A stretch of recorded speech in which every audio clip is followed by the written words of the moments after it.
tackling potty training. Last week, we explained the signs of readiness. When is your kid ready to start this process?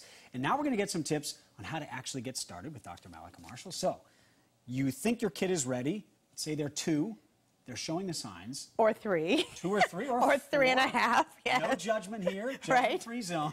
Right. How do you then get started? Okay, so the first thing you need is a potty, right? So you should actually pick out the potty with your child. So they're part of the process, and they're like, oh, I like the ones with, you know, the red top or And you whatever. start with one that sits low to the ground, or you start with one that goes right on top of the actual? One that goes on the floor. Yes. It's just easier to get on and Right. until they're sort of used to the whole idea. And you don't have to keep it in the bathroom. So you could put it in the child's playroom. You might want to get multiple ones if you have multiple levels in your house so that there's easy access to a chair whenever whenever the kid needs to go. Right.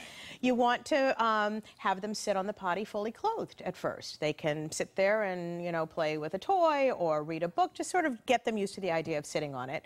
And then you want to make sure they're dressed in loose-fitting clothes, and you want to look for cues, right? You know your child by now, so you know when it looks like they need to go pee-pee or they need to go poopy. And so as soon as you see that evidence, you take them and you put them right on the potty. Same thing in the morning. First thing in the morning, take your child, even if their diaper's wet, you take your child and you put him or her on the potty, and you do it multiple times during the day. You don't want to do it every 30 minutes and make them crazy, but you do want to do it with some frequency, almost like you would do with a puppy that you Right. got, right? Well, Yes. You wouldn't put him on a potty, you'd let him out. Right, yeah, exactly. So, and what reinforcement do you use? Is this a treat situation? Is this a sticker situation? Do you use positive reinforcement, or is the fact that they were able to do it and they get some praise, is that reinforcement enough? No, you definitely want to use positive reinforcement. So that could be, yay, you did it. Or, I mean, it depends on your child, what they respond to. It could be a star or a reward chart. I wouldn't take them to Toys R Us every time every time that they use the potty. But I was going to say, I know. I wouldn't go on Amazon every time that they use the potty. Right. But you want to give them some sort of excitement, some sort of response that they've done a really good thing. And then other people have suggested maybe putting a soiled diaper in the potty so they sort of understand what they're supposed to be doing there. I know it sounds a little gross, but it's certainly a possibility.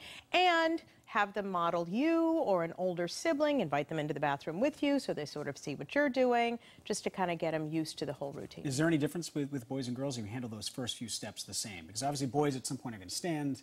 That's right. So boys and girls, you have them sit on the potty. So boys have them eliminate both poop and pee-pee sitting down on the toilet, and then much later, when they're sort of much more sophisticated and much more consistent and taller, do you transition to standing up. And then you use the Cheerios. Aim at the Cheerios, right? Aim at the Cheerios. Yes, you can do that. Yes, when it's floating in the water. It can work. Good idea. I guess that worked with you, huh?